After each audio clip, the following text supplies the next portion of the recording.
Robinson? Thomas? Barry? Yes. Parker? Yes. Height? Yes. And Witcher? Yes. Communications, I have a blanket motion. Move So we- moved. Is there a second? Second. I know, Alderman Parker, do you want one, number 2 pulled? Yes, number 2. And how about 5, Mayor? We can talk about that. 4 and 5. And then I just go ahead and like to point out number 3. So just hold that one too. So, Well, we just like- read all of them. almost one. Actually, let me just say the ones that I don't think we need to take individual action with. So it'd be the blanket motion would refer to 1 and 6, 7, 8, and 9. 1, 6, 7, 8, and 9. Is anybody object to that? The motion then is approved as submitted at 1, 6, 7, 8, and 9. On the motion? Gibson? Yes. Bryant? Yes. Robinson? Yes. Thomas? Barry? Yes. Parker? Yes. Height? Yes. And Witcher? Yes. All right, with that, on number 2, Alderman Parker, what's your pleasure? Go ahead and read that by title and then. Yes, sir. It's a memorandum from Alderman Parker to the members of the City Council regarding a proposed barricade of West Scenic.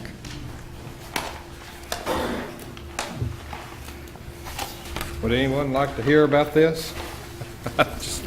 It's in my day-to-day activities, I had an opportunity to speak with a lot of the folks that live up there in my neighborhood, and their concerns and mine are very similar, and I'd just like to bring it to the council's attention that we feel that by putting an end to the cut-through traffic on West Scenic Drive, that we can improve our quality of life, eliminate some of the litter problems and traffic problems on the hill, and do so in a way that wouldn't encumber or cause any undue inconvenience for anyone. At one time, the location of this barricade was the entrance to the federal property of Fort Roots. It has since become public property and is now developed in the form of multifamily dwelling apartments and the Pulaski Votech School. Pulaski Votech administration has indicated to me that it would be in keeping with their policy in the very near future to close Scenic Drive to access to the campus to make it more pedestrian friendly. So any objections coming from anyone would certainly not be the Votech administration. The people of Scenic Hill, at least those that I've talked to, that would be most affected by this would be the residents of West Scenic Drive, Avalon, and Floral, which are the cut-through streets giving access through the neighborhood, and without a doubt, 99.9% of those individuals are strongly in favor of this, and only those that are indifferent would live in streets and cul-de-sacs that are not directly affected by the cut-through traffic. However, I think there is a petition being circulated now among the residents, and I would expect by the time we bring this to the council's consideration that we would have a public hearing scheduled for the first meeting in June to discuss with the general public their feelings, pro and con, and at that time read this in the form of a resolution. Let me, if I could, Alderman, I know Alderman Parker contacted me about a week ago and indicated his interest in bringing this issue forward. I suggested that he might want to point this out to the council and have a public hearing. I know that we've got police, fire, emergency services, as well as to the extent that our sanitation routes. I'm not sure exactly how this might impact, if that blockage were to occur in a positive or a negative way, but I wanted to make sure that as we went forward with this and trying to analyze that our city services be able to understand what's going on, and to the extent that it has could have an adverse effect, comment on it, as well as any of the others who might be using that area to traverse. I know that Alderman Parker is absolutely correct that the more activity that goes on up on with Pulaski Technical College, as well as the Veterans facility up there, when the road work is done, will definitely continue to have an impact. And I'm not sure what would be the best way to deal with that, although the best way, I think, is do it with everyone's eyes wide open. I know Tim Marvin. I'm going to make sure he has an opportunity to take a look at what impact that might make, if any. And so, I applaud Alderman Parker's efforts, and as we go forward, we'll find out better what may or may not have a pro or con effect on this effort. I just think it's in the best interest of the citizens of Scenic Hill and peace of mind to at least have this issue brought to the table and discussed. I understand this is not the first time it's been brought up, and there were issues previously that prevented them from moving forward, but I believe whatever those issues might be, if we discuss them with an open mind, that we can overcome them or bring this thing to a conclusion with reason and good judgment in the very near future. Alderman Parker, if it's your desire, either the next council meeting or the one following, and I'll be happy, certainly at your suggestion, to call for a public hearing on this issue of fairly defined, and that's essentially closing off West Scenic between 4 and 500 block, if I'm not 5 and 600 5 and block. 600 block, this council would, in my mind, be the one to make that decision, as it would affect all of us, certainly those people that live in that neighborhood. Next council meeting? We can discuss it at the next council meeting, or public hearing, the next council meeting be fine. Without objection, then, I'll go ahead and schedule a public hearing, and I want to make sure all the department heads who have an interest with regard to this, the closure of this thoroughfare, which is becoming more and more of a thoroughfare, be able to comment as to how it may affect their operations and in terms of our delivering of services to that area. 7:05, next council meeting, then the public hearing on this issue will be before the council. Do you want to go ahead and ask for that to be accepted and filed? Yes. Second. Motion made and seconded. Ms. Whitby on the motion. Gibson. Yes. Bryant. Yes. Robinson. Thomas. Yes. Barry. Yes. Parker. Yes. Height. Yes. And Witcher. Yes. Number 3. Just go ahead and read it by title. Yes, sir. This is a letter from Eric Herget, Senior Vice President of Repsamen Insurance.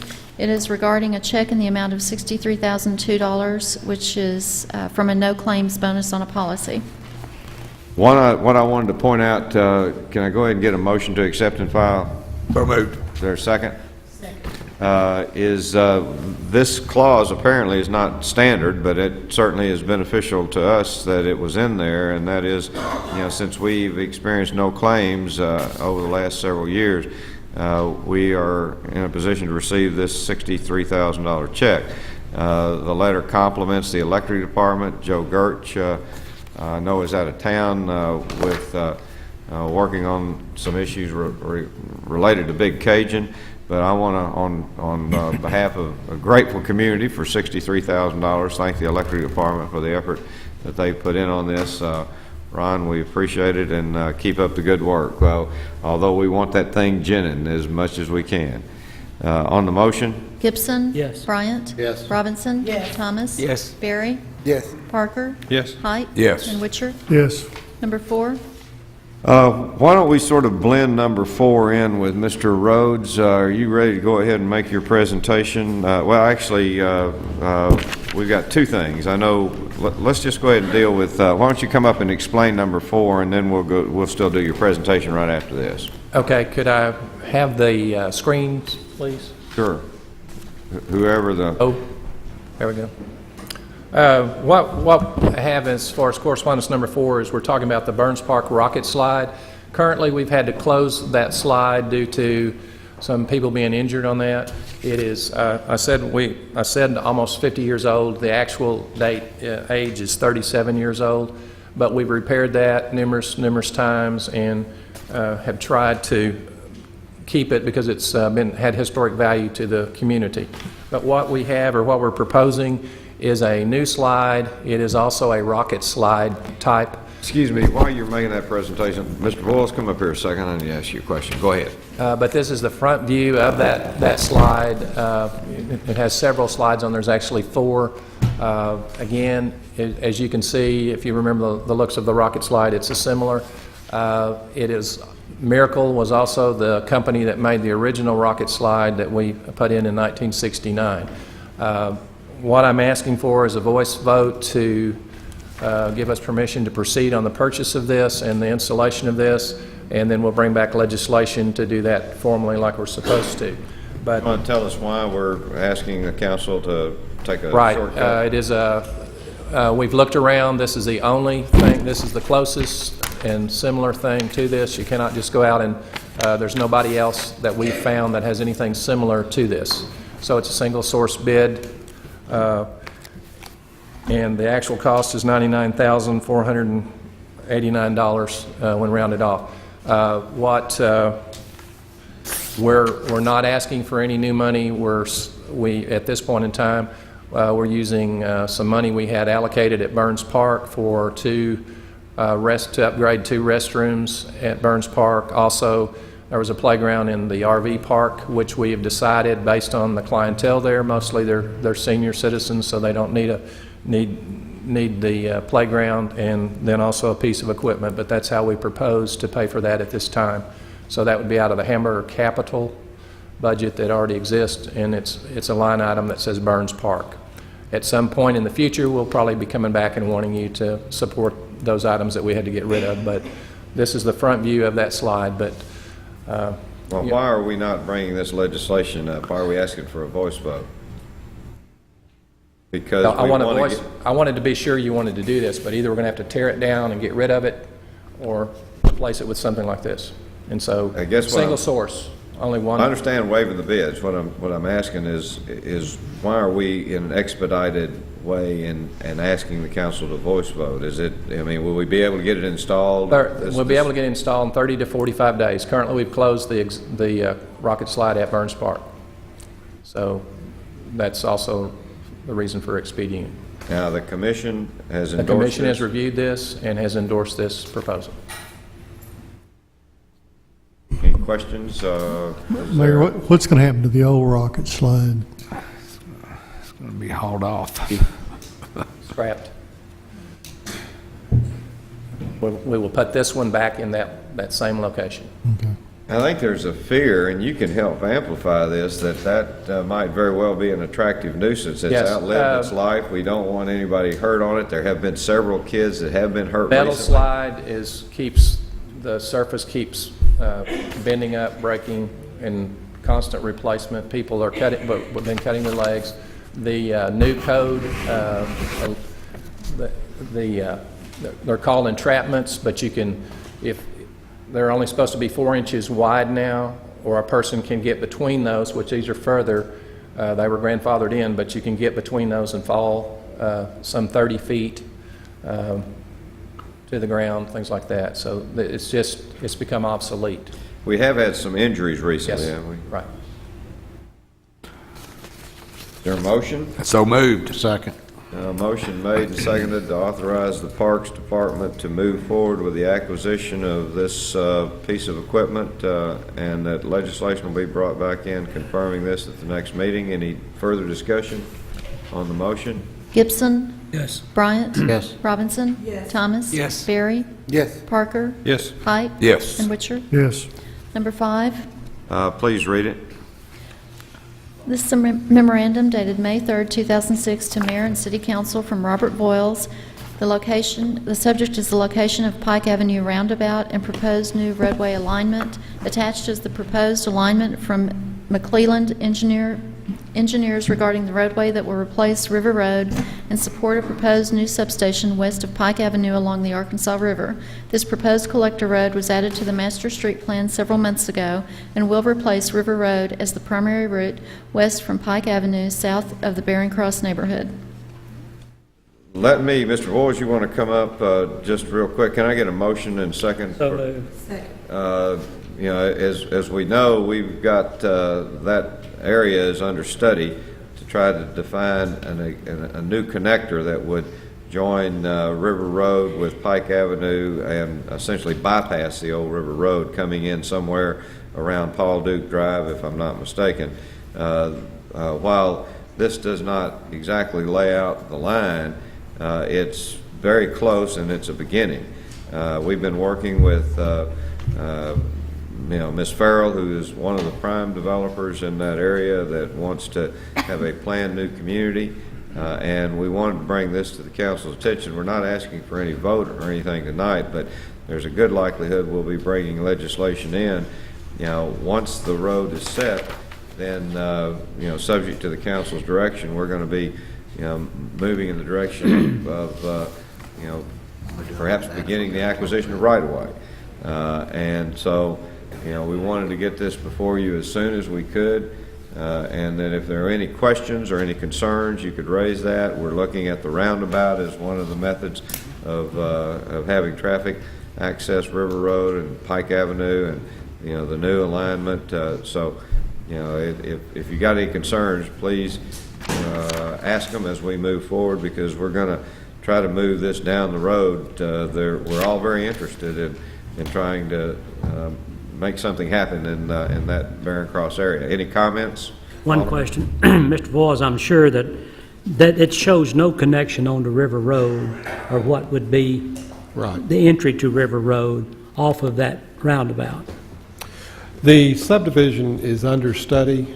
They did recommend, they are considering more of a gridded system and more connections to Barron Cross through some of the local nearby streets, but the decision of how that specific alignment, they've agreed on the first 3 blocks going west from Pike. And so at this point, we wanted to ask the state to consider the roundabout as an option there at that location. At some day, the River Road will be replaced with some through route that would cut through the neighborhood in some acceptable way. But there's been a lot of questions as to where the alignment might be. This is pretty much identical to what you approved a few months ago. Obviously, my initial one was that it, and you've done, this one has done that. It goes from Riverfront Drive or Pike Avenue to the property at one of the shortest spots. Right. But yet it goes north of a property split that's in there. So that means that those people who live, because you've got probably, there are at least one house site that starts before the Farrell development, and they've got to have access back into that also. So as you look at this, I mean, this is fine with me. I had hoped it would go a little closer to 3rd Street, but it appears it's not going to do that. Well, that's why we wanted to get it to you. But you've got a lot of activities right now that continue to go on down here, and if you put that roundabout and don't have an access on the River Road, there's some activities there. Plus, you've got the old tank farm there that we've got to have some kind of access, and right now that's off of that road, and there's 3 or 4 acres in there for development that's on the river also. The general goal, or the general idea, is to try to get better use of the riverfront for people and relaxation and recreation. Well, we But agree would on not, that. We would not close River Road until some route is established. Okay. But this is, came from their McClellan Engineering, hired by them. It's very identical to what we proposed for that first portion of the street, and we wanted to get it to the state as soon as possible to get their consideration. Okay. That was, Thomas, just a second. I guess the only question I had, those businesses in that area, they're aware of what we're doing here, and they're in agreement with that, is that right? Only through the paper. We've not made contact with the neighborhood at this point. We're not at the point of, we don't have a real design, so Okay. we're a little early, but I did want to get you as much information as soon as possible. And it, Alderman Height? Mr. Vols, I'd love to see River Road converted into nothing but a bike and pedestrian trail, but that's not realistic thinking. Long-range planning, you'll have access to River Road for those businesses, plus the fact down toward that little Riverview Park down there, you've got people that are needing to get down there for the skateboard park and to access that picnic area down there. Is that in the plans to maintain a connection to River Road?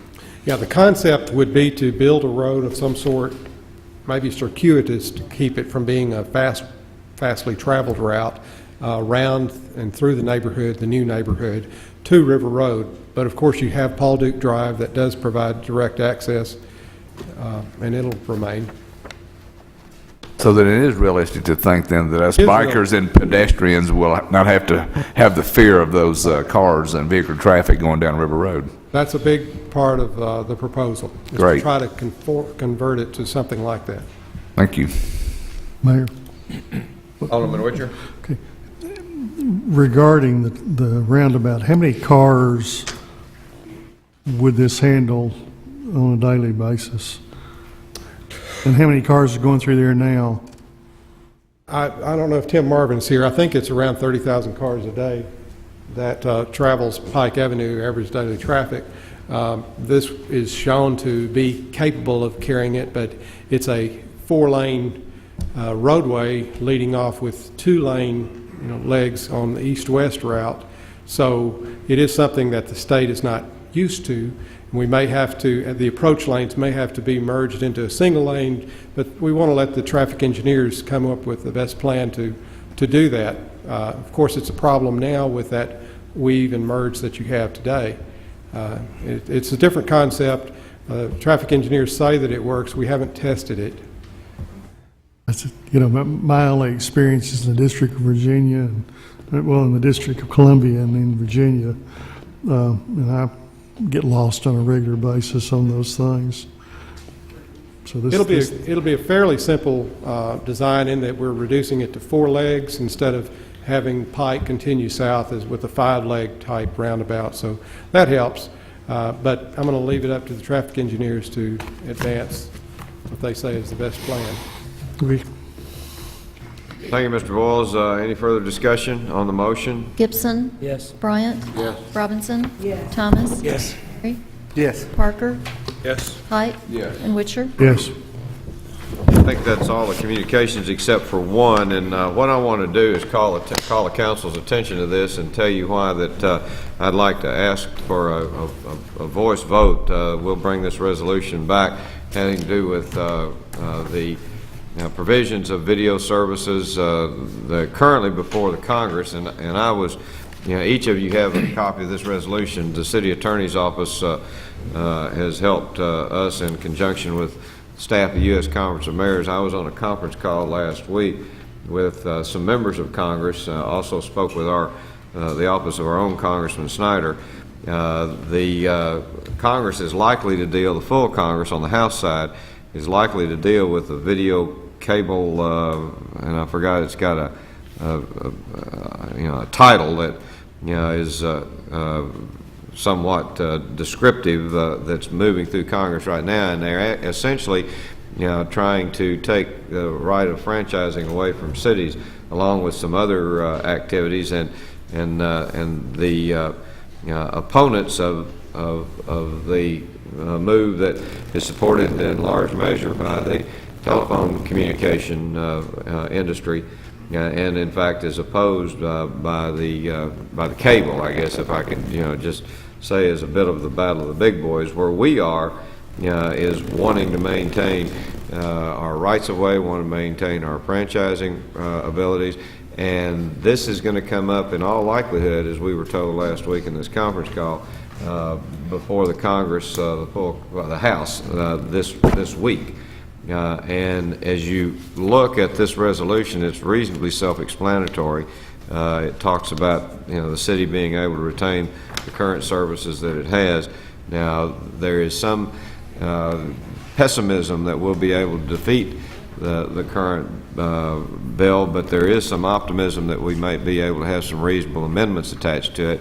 And this resolution would go in encouraging not only our member of Congress, but all members of Congress to try to be mindful of the cities and the citizens in the services that we have, and to maintain those integrities. So I'm not going to ask for a vote on it right now. I'm going to go ahead and ask Bob Rhodes to make his presentation, but then I'll be happy to answer any questions after that, and then I'll ask for a voice vote on that.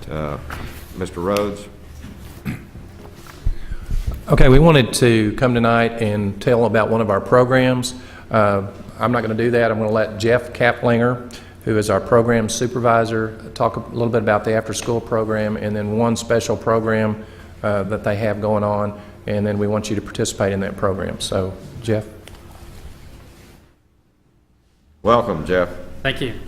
To begin, the Parks and Recreation Department wants to thank you, Mayor Hayes, and the council for your support of our department's recreation programs.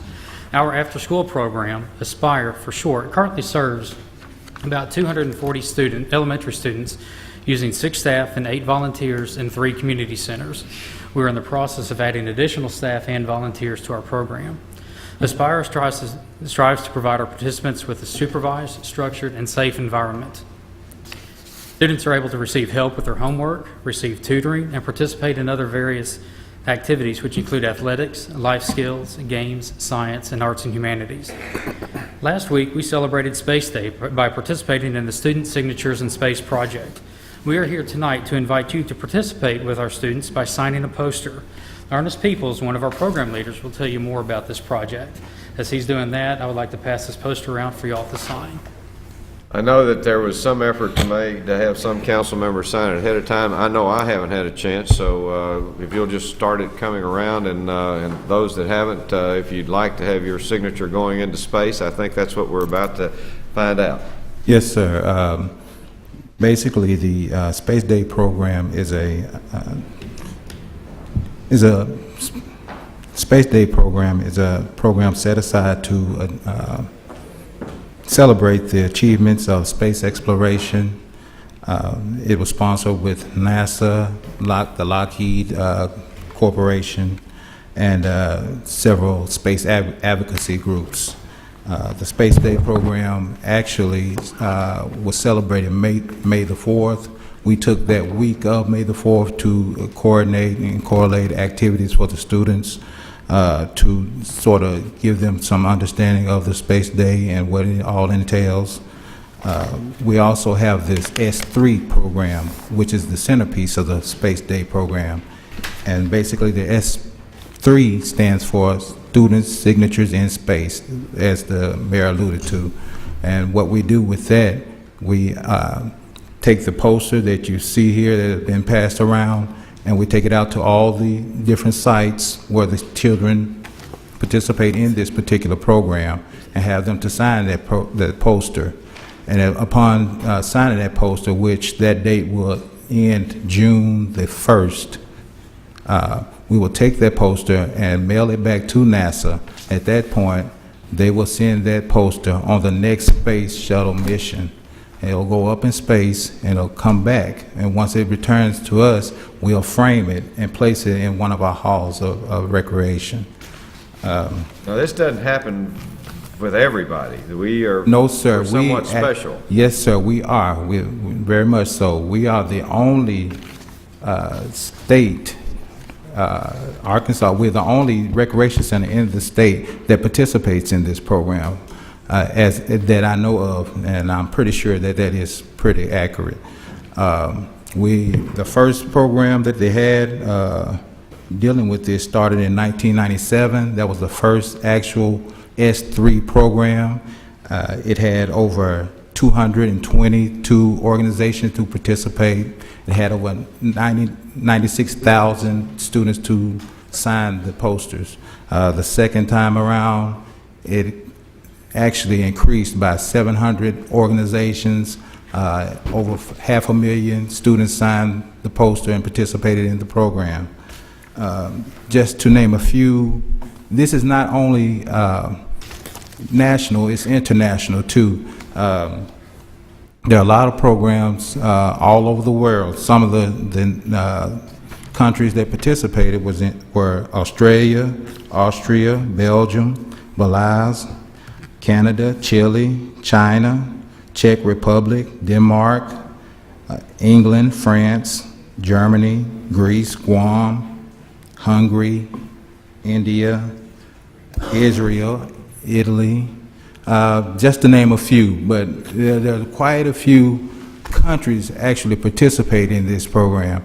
And what we like to do is not only recognize that, but recognize that this is an opportunity for the youth in the city of North Little Rock to broaden their horizons and open up the opportunity for them to see something outside of the norm of basketball, baseball. We're really trying to incorporate a lot of things and make it a lot more diverse for our youth here in North Little Rock. So in saying that, I have 3 students here with me. They'll give testimonies about our Space Day program.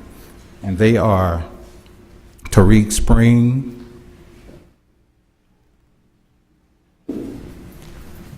Chris Bell, and Melissa Bridwell. They'll give their testimony at this time. Welcome. You want to make sure we know who you are, and feel free to address the council. Okay. My name is Tariq Spring, and I participated in the Space Day program. And I was interested about space because there's no gravity in there in space. And what I hope to learn in this program is about the new planet and how astronauts sleep in space. Thank you very much.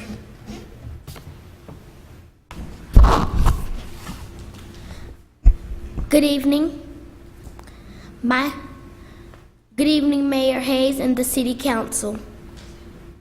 My name is Christopher Bell, and I'm representing Sherman Park Community Center, where Ms. Renee Henson is the director. When this program was introduced to me, I was hoping to learn about space and NASA and its technologies by going to the space program. I wanted to learn and explore the interesting things about space and the galaxy we live in. Here are a few things that I have learned. I've learned that Neil Armstrong was the first American to set foot on the moon. Gunyan L. Bluford Jr. was the first African American to enter space. Robert H. Lawrence Jr. was the first African American astronaut. The first animal in space was a dog. I was so interested in what I had learned that day that as soon as I got home, I looked up more things about space and the wonderful and interesting facts. I think that was a great opportunity to learn and embark on the incredible journey through space. That's what I learned, which inspires me to learn more about the world beyond. Thank you. Thank you. That was a good report. My name is Melissa Brewell. I first would like to thank the mayor and council members for allowing us to participate in the council meeting and allowing us to tell you what we know about space. I first got interested in space when I was reading about Mae Jemison at school. When I read about what kind of research and projects they did in space, I was fascinated. I like to do a lot of projects and research, so I knew this would be interesting to me. That's what made me interested in space. I hope to learn about all the projects they do in space. I hope to learn all about what other research they do and what inspired astronauts to become an astronaut. Thank you, and thank all three of you for your report.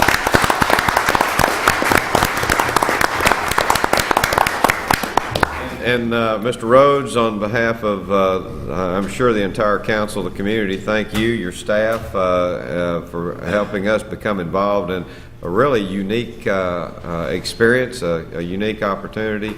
But the uniqueness is the turning on the light bulbs in the minds of many of our kids and young people who certainly are reflected by the three that came up here tonight. So thank all of you for what you do day in and day out, and we very much appreciate having a chance to be a part of this real exciting program and the uniqueness of it as it applies to our community. Thank you very much. Mayor Hayes and City Council. Alderman Bryant. I've been fortunate enough to be at the rec centers during this tutoring program, and what he said is exactly what they do. I mean, it's a structured program where the children are tutored and learn, and they're not running around playing basketball and chasing each other. They're literally sitting at tables and being instructed by these tutors that are taking care of them. So it's a very, very well worth program. Let me bring back this resolution and ask the council if you've had a chance to take a look at it. I'm going to have to ask for a voice vote. The timeliness of it occurred after the filing deadline and is going to take place this week, if not already.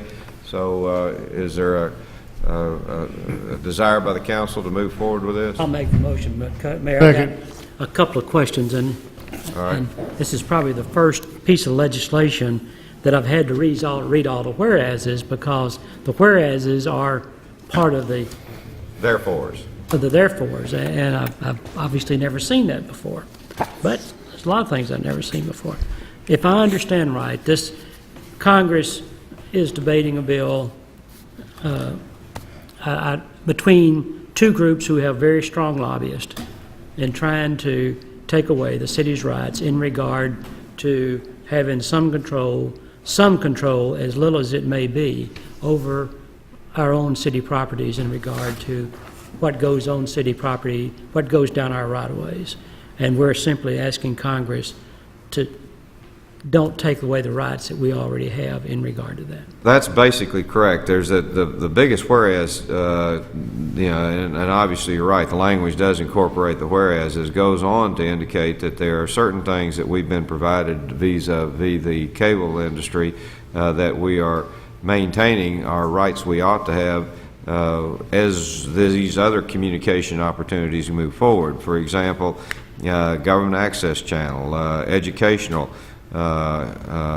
facilities that move into our schools, programming, access channel from government and school facilities, free cable service to the schools, senior citizen government facilities. We've got and enjoy, obviously, again, we're on tonight, this council goes out over Comcast, and we've had a good relationship with them. So in addition to our right to franchise and certainly the funding that is a part of that, there are other things that we receive in a beneficial way that are moving down the legislative pathway, and we're very interested on behalf of not only ourselves but the entire community of maintaining the current status that we have to talk to our citizens. How does this fit in with this? I'll name the names, the cable providers and the telephone companies, in providing services to a competitive service into a neighborhood. We have been talking over the last 6 weeks with representatives from AT&T, formerly SBC, about trying to reach a franchise agreement that would allow them to come into our city. Obviously, they're already in our city with telephone services, and we don't charge a franchise fee on telephone, as we're all aware. The new service in terms of internet protocol TV, I guess that's the buzzword. I think Maumelle just recently authorized a franchise agreement in this area. I know we've been through and in partnership with the City Attorney's Office trying to negotiate something we felt would be beneficial to recommend to the council. And so we are in active discussions with AT&T as it was formerly SBC. And at the same time, the same people, or at least the same company, is trying to move in Washington to get federal legislation that would preempt a lot of the things that we're doing locally. So, you know, while we're talking to them on a local level about maintaining a similar relationship that we have with the cable industry, they are also in Washington trying to do an end run, so to speak. And this resolution would go in trying to move forward with some amendments that would maintain our beneficial position as it has been with the cable industry. So, you know, we're talking to them on one hand, but at the same time, in Washington, we're very much opposed to what they're trying to do. Now, Mr. Carter, you want to add to this?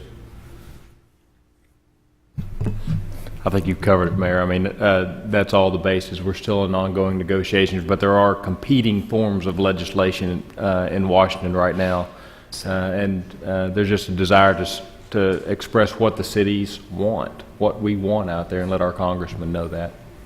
And basically what this, and you can add to that, Mr. Carter, if I'm in error, but basically this is essentially saying the same things that we're currently enjoying in a beneficial way with the cable industry. That's correct. AT&T maintains their position that no franchise is required for what is called IPTV. Nonetheless, they negotiate in good faith over agreements to use our easements to transmit IPTV. And we're progressing through negotiations to have a levelized playing field for all parties who are involved, whether it's the cable industry or AT&T, whoever is providing the video service. That's what we seek, is a levelized playing field. Alderman Witcher? Alderman Gibson, are you? I'm through. Okay. Mayor, I might mention you and Mr. Parker and I were at the Congressional Cities Conference this year, and this was one of the big items on the National League of meetings, and this is consistent with the stance that we took in D.C. in March. Today, the grassroots campaign office of the National League was contacting folks on a local basis to encourage them to visit with the congressional staff. So this is timely for us. There's a motion and second. Any further discussion? This is a motion to adopt this by voice, and it'll be brought back in at the next council meeting. Ms. Whitby? Gibson? Yes. Bryant? Yes. Robinson? Yes. Thomas? Yes. Barry? Yes. Parker? Yes. Height? Yes. And Witcher? Yes. I think we're ready to go to the agenda. Yes. I mean, the business section of it. For new business, Resolution 0666, Mayor Hayes. Please call it. A resolution reappointing Charles Lee Jones to the Parks and Recreation Commission. Move for adoption. Second. On the motion. Gibson? Yes. Bryant? Yes. Robinson? Yes. Thomas? Yes. Barry? Yes. Parker? Yes. Height? Yes. And Witcher? Yes. Resolution. Jones is here. Raise your hand. We appreciate your service. We thank you for continuing on with helping Mr. Rhodes take care of an exciting group of people and the services that we provide. So thank you very much. I'd like to thank, I had the pleasure of serving on the Parks Commission with Mr. Jones, and he's an invaluable asset to the Parks Commission, and his insight and knowledge is wonderful for us. Thank you, Mr. Jones. And we see some important reasons why what you do is benefiting us. So thank you very much. Next item, Resolution 0667, Mayor Hayes. please call it. A resolution appointing Kay Harden to the unexpired term of Carmen Fernandez on the Central Arkansas Transit Authority Board.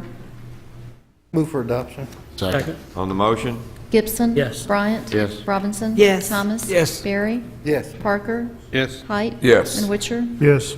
Don't think Ms. Harden's here, but we want to thank her for her service. Ms. Fernandez had a conflict, and we weren't able to resolve that, so you know, we like our public transit. Next item, Resolution 0668, Mayor Hayes. please call it. A resolution repealing Resolution number 6900 condemning property located at South 5216 Woodland Drive in the city of North Little Rock. Let me get a motion and then, Amendment to this one, I believe. excuse me? There's an amendment to this one. Okay, let's get it on the table. So And then, moved. Mr. Voiles, you want to come up here? A motion made and seconded for adoption. Mr. Voiles, where are you? I know Alderwoman Robinson was asking me a question. Tell me why we have this before us. Code enforcement would be handled. All right, I'm sorry, then code. Wadley?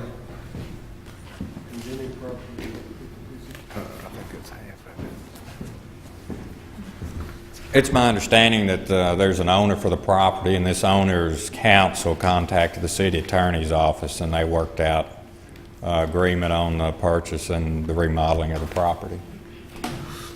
Did they post any bond to do so? We weren't involved. I refer it to the city attorney's office. We did not talk with the buyer. The council talked with each other. To my understanding, I don't know whether a bond has been posted. I can't tell you that one has been posted. The last communication that I had was, and I wasn't personally involved in the negotiations of it, but that Judge Humphrey was, I think he's the buyer of the property, which we felt that it would be rehabilitated. We feel like we have a trusting relationship with our circuit court judges. Is there a time frame? I can't tell you that right off the top of my head. Now, this, of course, this is perfectly within the purview of this council. If you wish there to be a time frame, you can certainly insert one in there. I guess my concern is that this, the city has tried to contact the owner of this property for close to 2 years, and each time the owner has said, I'm going to fix it, I'm going to take care of it, I'm going to move back, and nothing has happened. We voted here on the city council to condemn the property, and then here we get legislation where we want to repeal it. So, we kind of need to know, are we following procedure? Let me go ahead and indicate this. I know that my name is on that, and I authorize the city attorney's office to bring certain things before the council, and I appreciate the questions. Let me just hold this, and then we'll seek a further definition or make sure it's definitive as to what is intended to be done, and outline that and set certain time frames, and we can come back in and perhaps amend this if it becomes more, we'll say, responsive to the council's concerns. Absolutely. Thank you. All right. Next item. Resolution 0669, Alderman Heighton Witcher. Call it, please. A resolution appropriating $20,000 from Ward 4 drainage funds for the extension of fire protection. Move for adoption. Second. On the motion. Gibson. Yes. Bryant. Yes. Robinson. Yes. Thomas. Yes. Barry. Yes. Parker. Yes. Height. Yes. And Witcher. Yes. Resolution 0670, Alderman Thomas and Alderwoman Robinson. Call it. A resolution appropriating $4,776.50 from Ward 2 drainage funds for signs to be installed in the Argenta Residential District. I move for adoption of the resolution. Second. On the motion. Gibson. Yes. Bryant. Yes. Robinson. Yes. Thomas. Barry. Yes. Parker. Yes. Height. Yes. And Witcher. Yes. Ordinances. Ordinance 0646, Mayor Hayes. I'm going to hold that. I asked the city attorney's office to file this. I know that we adopted Alderman Thomas's resolution indicating that we were wanted to wait until we had some definitive presentation to the council on cost, and certainly we intend to honor that. So this is simply to keep this before us. If there's any discussion that the council wants to have, I'll certainly be appropriate to comment. But at this point, it's my intent to hold this. As you can see, there's no attachment as Exhibit A, which would actually outline what we would want the council to consider, because we haven't anything to put before the council at this point. With that, we can either go to the next item, or if anybody wants to comment on our current status, the electric department is moving forward, and if not by the end of this month, certainly the first part of next month, our game plan to have something to recommend to the council, or at least in terms of informing the council where we are in a more definitive way about our increased cost of power. Mayor, would it be appropriate to read it one time and hold it? No, not really. Since there's no attachment, and that's the meat and potatoes of it, we can decide what we want to do with it when there is the attachment, which is the principal thing. With that, there are no other comments. Next item, Ordinance 0647, Mayor Hayes. please call it. This is the ordinance establishing the Cypress Crossing Multipurpose Municipal Property Owners Improvement District Number 26 of North Little Rock. First reading. Mayor, I move to suspend rules, place on second reading, but doesn't this require a public hearing? Second. Here's the rule. Whenever that's first presented to the mayor, it has to be set for a public hearing within 15 days. Okay. Really, the only people who are parties to the hearing are the city and the improvement district owners. It's not an issue for the city as a whole. We're just the main two parties who are involved in it, and that's for the expedited hearing between us and the improvement district. And I believe they're present today. Council present. I'm seeing a nod from the back. So what's your answer? Do we, there's a motion that's been made and seconded to suspend the rules. I tell you what, let's go ahead and suspend the rules. Let's get that out of the way, and then. And the answer is yes, we have to have a public hearing on the matter. But that public hearing was set for today. It was set for today? Yes. All right, well, let's go ahead and, I think there's motion second to suspend the rules, and we'll. Let's back up and do the public hearing, and then we'll do the motion to suspend the rules. Yeah. I withdraw my motion, sir. Either way, all right. Before us now is the item before us, the establishment of the Cypress Crossing Multipurpose Municipal Property Owners Improvement District Number 26 of North Little Rock. Public hearing is convened. It's been, I assume, noticed, and anyone care to comment on that at this time? I'd just like to ask a question. Does this, establishing this owner's improvement district, does it establish a tax, or does this do anything to, for people to buy their property out there where they can assess fees to the homeowners? It does. These type of improvement districts require 100% approval of all property owners who own the property right now. Okay. And they must agree to the assessments, which will finance the improvements to the property, such as utilities, streets, drainage, and such. They being the homeowners, or they being the people that we're approving this district to? They being the petitioners, 100% of the current property owners. So these individuals can now assess, when we do this, these individuals can assess the improvement district fees as they see fit? Is that what you're telling me? Well, let me, I think, obviously, this is number 26. Does that then conclude we have 25 others of these that have gone before us? Well, and that's a good question. That's what, the best guess that we've got is that we're on number 26 right now. That's why we went with number 26, because that was the best guess that we had. All right, let me see if I understand it then correctly. These are regular tools that developers use when they come in, and in all likelihood, the 100% property owners is maybe one or two people. Usually there's not very many. Not very many. And so what they do, they utilize these improvement districts to essentially finance improvements in the area. And they will be assessed against the real estate, and then they will come in and sell different lots, and those lots then will have these assessments that will essentially pay for improvements. That's correct. And it'll all be a matter of record. I mean, owners won't take the property and then be surprised, oh, you mean I bought this and I have to pay, for improvements on it. They'll be aware that they do. Alderman Bryant, are you finished? Yeah. Alderman Thomas? Doesn't the law give them that right to do that anyway? Yes. Yes, that's what I thought. I mean, if I understand right, this is something we have to do. We have to have the public hearings.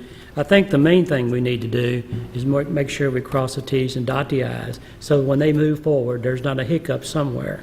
I do have one question, and it refers to the petitioners in Section 1 as being Rustin W. Glover, Andrew Adkins, and David Dunn. The signer are Andrew Adkins, David Dunn, and Jim Glover.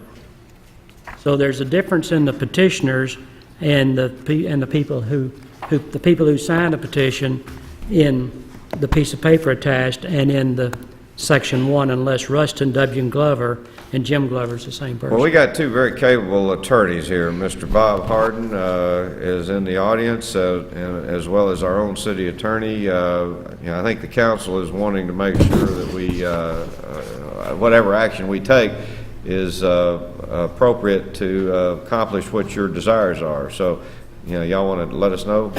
Somebody want to answer Mr. Gibson's question? I think the difference is the difference between a commissioner and a manager. That Mr. Dunn, and you can correct me if I'm misquoting the document, but I believe where it's cited, you're referring to the bottom of page 2, where it identifies Mr. Rustin Glover, Mr. Andrew Atkins, and Mr. David Dunn as commissioners. Then the signatures that are affixed are, I see. 2 of the 3 are the same. Yeah, the petitioners and commissioners can be entirely different. Right. And also, according to our minutes, we set a hearing for the second meeting in May for this. And let me interject that, yes, according to our minutes, we set the meeting for the next meeting. Yes. Set our hearing. Yes. But by state law, we must have that hearing within 15 days. We have to have that hearing today, under state law. Okay. Unless we're going to call a special meeting. I mean, we could call a special meeting for it, but if we're not going to I don't call think any of us want to come back for this. Mr. Harden?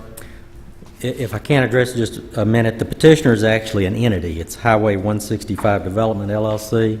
It owns the entire property as indicated by an exhibit, which is a certificate from American Abstract and Title Company, which attaches the deed of conveyance as well as part of the petition. The signers are all individual principals of these entities, and you can see the signatures. There's actually 2 entities that own that entity by reference, or members, and the various individuals are signing in their representative capacities.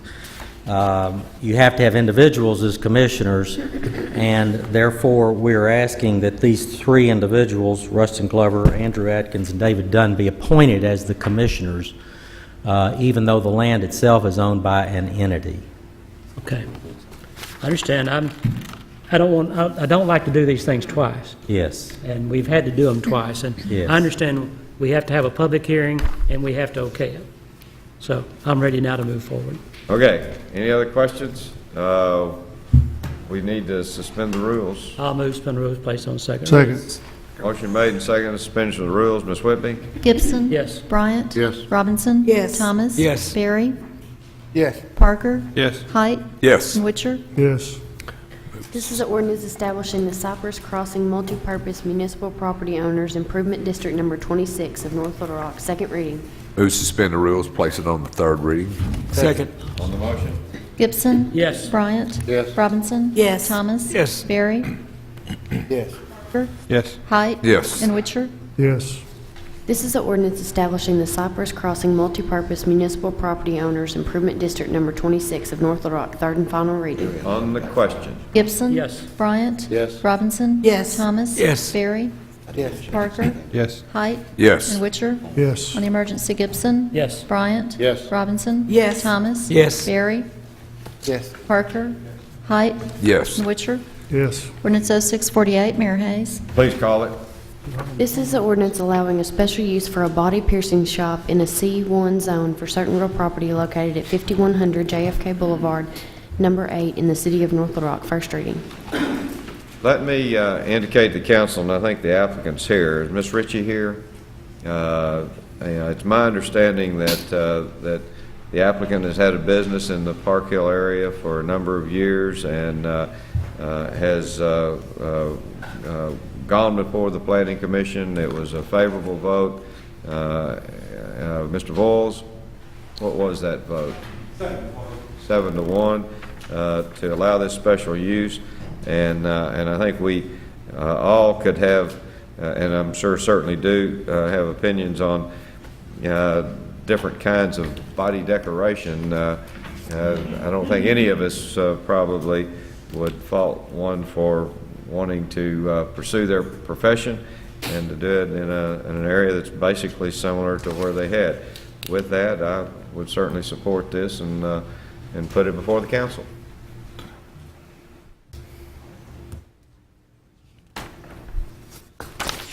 It's his legislation. I move suspend rules, put it on the second reading. Second. On the motion. Gibson. Yes. Bryant. Yes. Robinson. Yes. Thomas. Yes. Barry. Yes. Parker. Yes. Height. Yes. And Witcher. No. This is an ordinance allowing a special use for a body piercing shop in a C1 zone for certain real property located at 5100 JFK Boulevard, number 8, in the city of North Little Rock. Second reading. Again, move to suspend the rules and place it on the third reading in the ward of the people who put it in our ward. Second. On the motion. Gibson. Yes. Bryant. Yes. Robinson. Yes. Thomas. Yes. Barry. Yes. Parker. Yes. Height. No. And Witcher. No. This is an ordinance allowing a special use for a body piercing shop in a C1 zone for certain real property located at 5100 JFK Boulevard, number 8, in the city of North Little Rock. Third and final reading. On the question. Gibson. Yes. Bryant. Yes. Robinson. Yes. Thomas. Yes. Barry. Yes. Parker. Yes. Height. No. And Witcher. No. On the emergency, Gibson. Yes. Bryant. Yes. Robinson. Yes. Thomas. Yes. Barry. Yes. Parker. Yes. Height. No. And Witcher. No. Motion's adopted. Ms. Ritchie, we all know that beauty's in the eye of the beholder, and we certainly respect your profession, and the council has approved your request. You're welcome. Next item. Ordinance 0649, Alderman Gibson. Read it one time and hold it, please. This is an ordinance prohibiting access to residential property across curbs and sidewalks. First reading. Mayor, I believe that, what is the status of our second meeting in May? Is that going to be a Going to be regular? on time, on schedule. I'd like to call a public hearing for this one at the next meeting. I'm in no hurry to pass it. I think it needs to, there's probably one amendment we're going to have to do it to it at least, and that's going to be that where you have some repair services going on at your house, that those vehicles may be able to, should be able to back up, like if they're delivering air conditioners or something like that, appliances or something, to where they may have to jump a curb, but it's fully intended.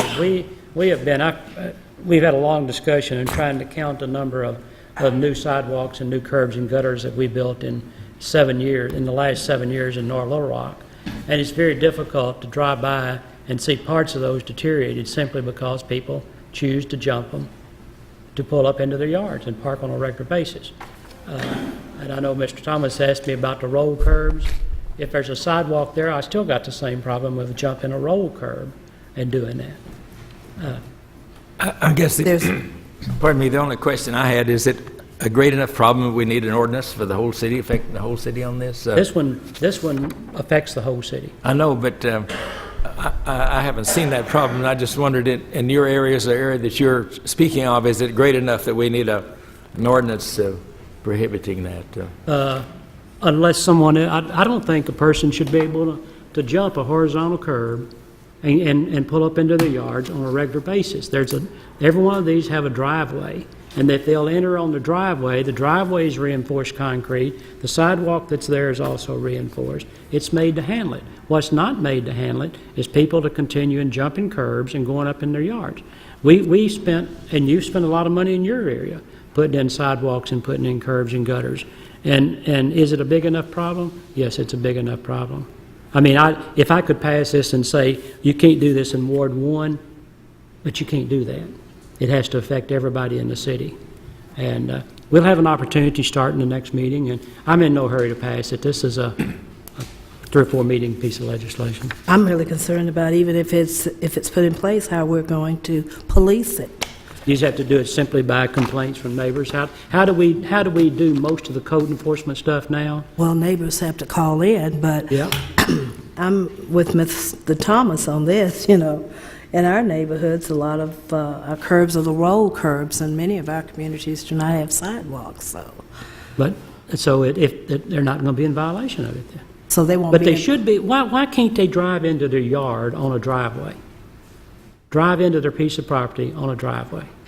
Maybe you don't want, I don't like what we've got going on in part of our ward, but it's not part of our ward, it's also part of yours, to where you've got people who will absolutely pull up, go into their yard on any place, and you look at the curbs that are gone, and you wonder why those curbs are gone. We're spending money putting up new curbs and gutters, but we haven't gone in and replaced any of those old ones that have been beat down. And when we start doing that and you find out the cost of doing it, it's going to be a real staggering figure. So I guess my question is... Let me interrupt just a second. Let me go ahead, and unless there's an objection, we'll just go ahead. We've got 2 public hearings, this being the second one. At the next council meeting, we'll do one after the other.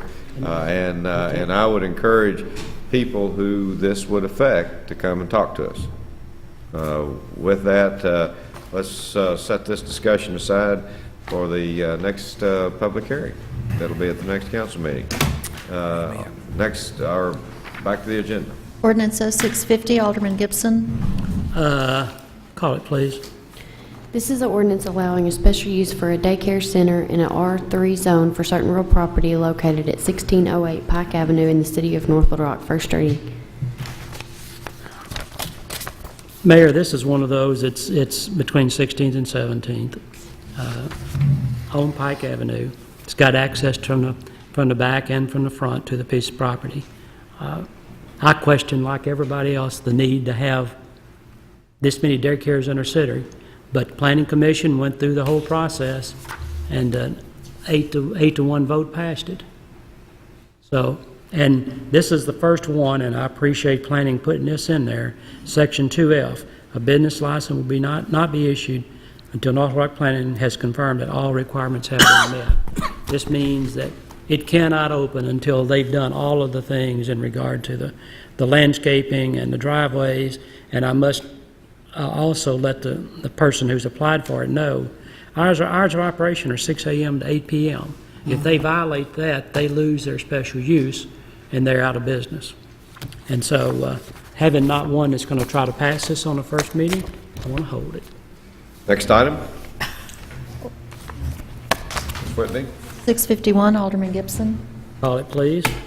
This is an ordinance allowing a special use for a home daycare in a R3 zone for certain real property located at 1519 Share Street in the city of North Little Rock. First reading. Hold it, please. Ordinance 0652, Alderman Gibson. Read that, please. This is an ordinance waiving formal bidding requirements for long-term disability income protection insurance coverage for non-uniform employees of the city of North Little Rock. First reading. Gentlemen, in the 2005 budget, we included the money for long-term disability for non-uniform employees. Our uniformed officers, where police and fire, have long-term disability as part of their pension plan. Our non-uniform employees do not have that same protection. Through the Municipal League, there's been a statewide program put together that would do this, which cuts the rate by 2/3 of what an individual policy costs. And so I have no intentions of putting this in effect before July 1st, but I would like to put it on its second reading tonight and hold it and discuss it more at this next meeting. So amend the rules, place on the second reading. Is there a second? Second. Okay. Let's go ahead and deal with this, and then anybody has any questions on the motion? Gibson. Yes. Bryant. Yes. Robinson. Yes. Thomas. Yes. Barry. Yes. Parker. Yes. Height. Yes. And Witcher. Yes. This is an ordinance waiving formal bidding requirements for long-term disability income protection insurance coverage for non-uniform employees of the city of North Little Rock. Second reading. Questions, Alderman Thomas? I guess the only thing I had, I'm sure there's a reason, but what advantage do we have to waive the bidding? I guess I thought that would maybe get the price down or something. Mr. Sisson, we did, in essence, there was a committee of Municipal League that took proposals from like 25 companies, and they narrowed that down to 3. And the rates were in the about 75 or 76 cents when we started. Yes, And- correct. And when we got through with it, the rates were in the 50-cent range. Right, I believe just a little bit below 50 cents a 100, right. The 100. bids And have so- been taken, it was just taken through Municipal League, Arkansas Municipal League. I don't know if I still understand. Alderman Thomas, let me tell you what I know about this, all right? I spent several years in the disability income protection business with the Paul Revere. And the Paul Revere was bought out by Provident several years ago, and then Unum bought out Provident. You talk about the company that's the biggest of the big in this business, it's going to be Unum Provident, and they've got the client base to substantiate the low rates that they offer. Simple as that. So this is a good deal, is what you're saying. This company right here is probably going to offer as good a deal as you'll find anywhere on disability income protection for municipalities, and there's not a lot of companies that like to do business with municipalities. I think, if I'm not mistaken, you're saying that's 25 cents lower than its next competitor already? I can't say exactly, but it was significantly lower. We have employees that are paying as much as $1.50 per hundred. About $1.70, there's about the About ones that have- $1.70 for an individual policy, and for that same, and for 50 cents or 52 cents, Bob? I think it's 51 or 52. In that neighborhood. So it's two-thirds less than the individual policy that they're having to pay out of their pocket now. But my whole situation, I've said this before, is that we've got to continue to work to bring our non-uniform employees to have at least some of the benefits, or most of the benefits, that our uniform employees have. The police and fire are covered through their pension plan, which we pay for. And this is what I want us to do with this. It's a perk that I think our city employees need. Where are we right now? It's been Reading read and 2 held. times. I just want to say one other thing. Okay, Alderman. I certainly want to do that too, if that's what the non-uniform want. That's what they want, the employees, the people that's being affected here, that's what they would like. They would like to have the city to pay for a long-term disability. One of the toughest decisions. And they want us to waive the bidding. I didn't ask them about waiving the bidding, but they want the plan. The other thing that brings into it is the hardest decision that we've had to make in this council over the many years is someone that doesn't get hurt on the job but gets hurt otherwise. They've got a family, and this plan will, the good part about Unum, which I call them, I don't know the real name, the whole name, is that 60% of their salary as a disability pension. But they also have plans to set in their place to help train them to do something else. So they don't want them to stay on disability the rest of their life, but they want to train them to do something else. Maybe and I can tell you in a heartbeat, I know what it's like to not know if you're going to move again for the rest of your life, laying in a soybean field for 2.5 hours. This was even in place 3 months before I had my wreck. The bidding procedure was already there, but whether they're a lineman in the police in the electric department or a signalman in the traffic department, what happens if they get hurt on a job? They've got some distinct coverage. If they get hurt not on the job, they have a period of time and they're out on the streets and their families, and that's not fair to do for the long-term employees. And that's why that we preface it. The city pays for it. We pay for the police and fire, we should pay for theirs. And so, since the employee's not paying for it, I don't know what I need to be concerned about whether they want us to waive competitive bids or not. We spent almost 2 years in this process of getting the bids down. It's underwritten by Stevens and Provident. So.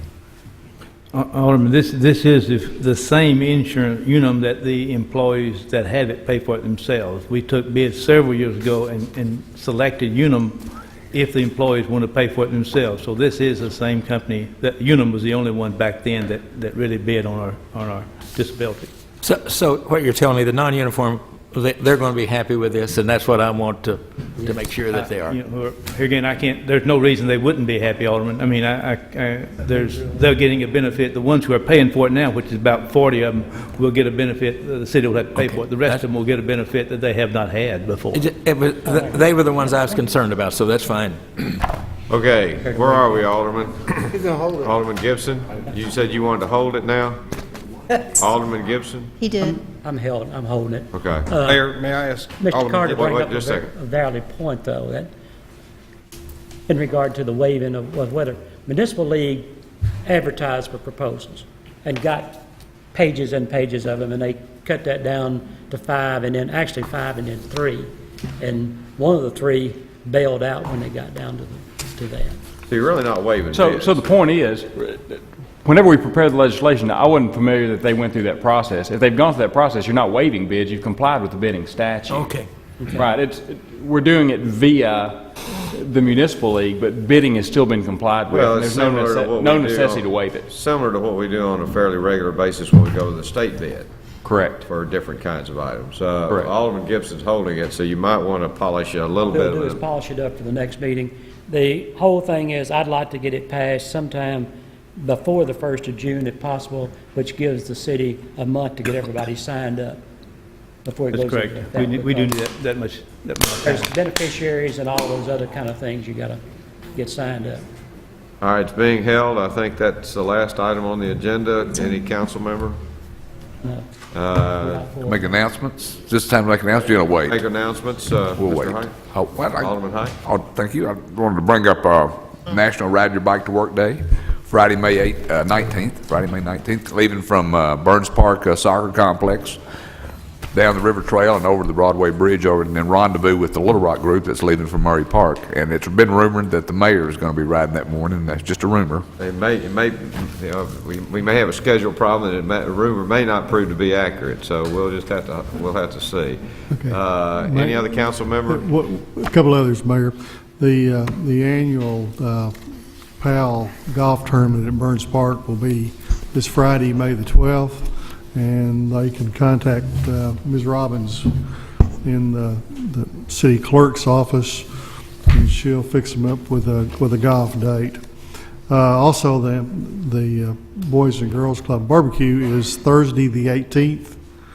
I think we have the 19th on our agenda. And then, of course, the Buzz Barbecue is a weekend before Riverfest, May 20th. And Michael Drake has information about that. And they're looking for Alderman, volunteers. Bryant, and then Alderman Robinson. I'd like to invite everyone, May the 11th at Burns Park Tennis Facility is going to be the dedication. The Arkansas Tennis Association and the city will be dedicating the new courts and the facility out there. Stan Smith, if those of you who play tennis and are familiar with it, Stan Smith is coming into town for that dedication. So I'd like to invite all those who would like to come out. It'll be, I think, at 5 o'clock on May the 11th. That's this Thursday at Burns Park Tennis Facility. Alderman Robinson, then Alderman Gibson. Like to see Chief Bradley after the meeting. Chief Bradley, Alderman Gibson. I'd like to notify everybody today was the first day of voting. You can go to Lehman Library. I was absolutely surprised. I guess it was the biggest secret in town. They need customers down there, and I'm sure the general public is going to be, well, probably once they know about it, they will flood like they normally do. I understand that June 22nd has been the date set for the dedication of the Argenta Library on Main Street at the old fire station History House. And that notification will come out. One final thing.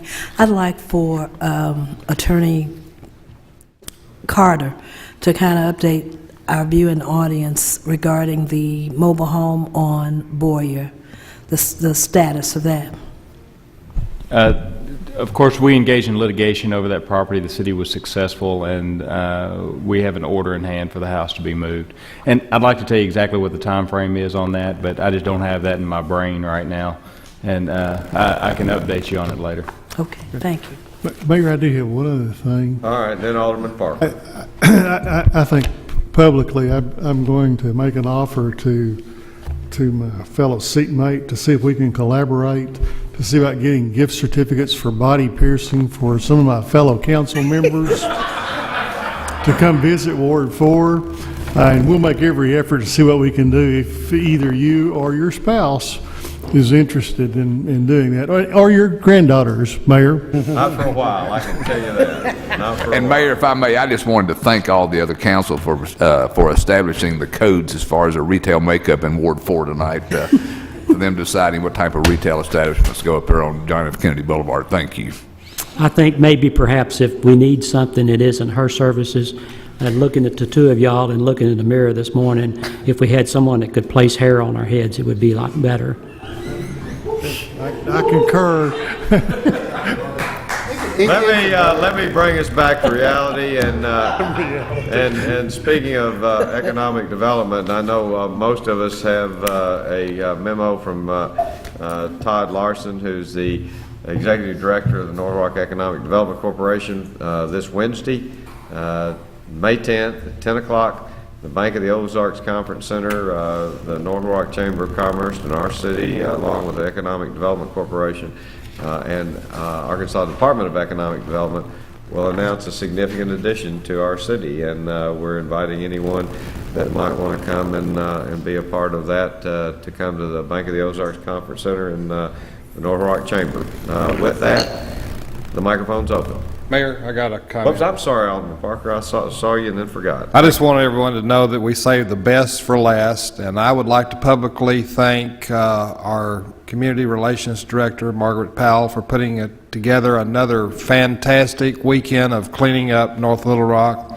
This past Saturday from 8:30 to 12:30, we had a breakfast sort of donut kickoff with a pizza party at the end, and although we didn't have as many participants this year as we had the previous year, it was still an overwhelming success even with the inclement weather. I want to remind everybody in North Little Rock that participated how much we appreciate their involvement, including Alderwoman Robinson for being there, showing support for her ward and her community participants. There was a large contingency from both her ward, and although there wasn't many from my particular ward, yours truly was there holding down the fort. We are looking for a lot of community involvement with keeping our city beautiful. We've got a new appendant organization affiliate that's being created now called Keep North Little Rock Beautiful, that is an affiliate of the Keep America Beautiful organization, and hopefully they'll be in full stride by this time next year. But keeping North Little Rock beautiful is a 365-day-a-year job, and everybody that participated this last Saturday, I just want to thank you once again and look forward to working with you on a day-in, day-out basis. It's not something we do once a year, it's something we do every day. It's part of our lifestyle, and hopefully it'll pay dividends in the long run. Thanks again. And thanks, Alderman Parker, for being a part of it, and we underline our appreciation. I know the weather was a little challenging, and yet we hope the lesson continues 365/7. Microphone's open.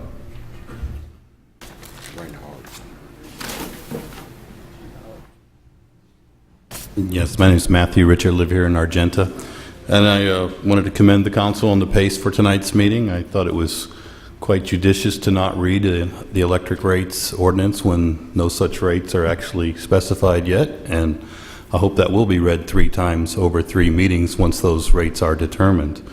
On another note, I understand the 15-day ruling on the hearing and so on. And just as a member of the public, if I was reading the minutes of a previous meeting that said I should come on the second meeting in May to attend a hearing before legislation is passed, even if technically the public hearing had to be held the previous meeting, I would prefer the final vote to have been held on the day of the announced public hearing. Again, most of us only have access to the minutes. I don't know where that public hearing notice was. It's not in the printout, it's not on the website, so maybe it was in the newspaper, and I realized that was sort of a pocket deal, but I think it'd be best to hold the final vote on the day of the announced public hearing at least. Thank you.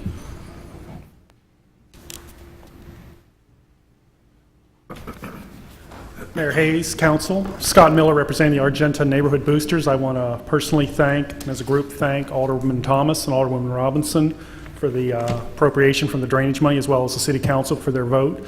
The Argenta Boosters have long been a leader in the community, with the formation of the CDC, urban reforestation, no parking in front yards, but I'm sure that'll come up in the next week, but that we did in our neighborhood as well.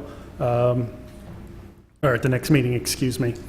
I want to thank you and realize that what you voted for tonight was basically entrance signs into every street corner off the Argenta Historic District, as well as replacing all of the individual street signs within the district, similar to what's done on JFK. The only difference is they'll be throughout the Argenta Historic area.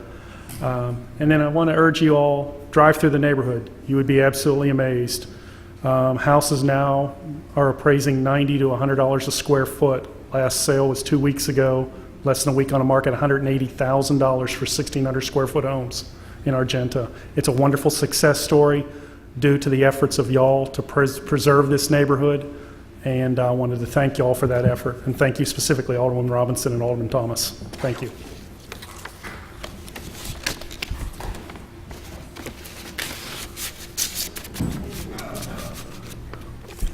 Good evening, council members. I'm Jim Ard.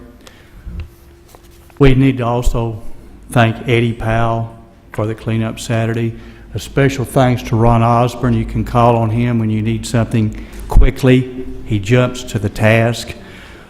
Also like to thank the North Little Rock School District. We was needing some microphone stands and no one in the city seemed to know where any was, so they was very helpful and no problem borrowing them.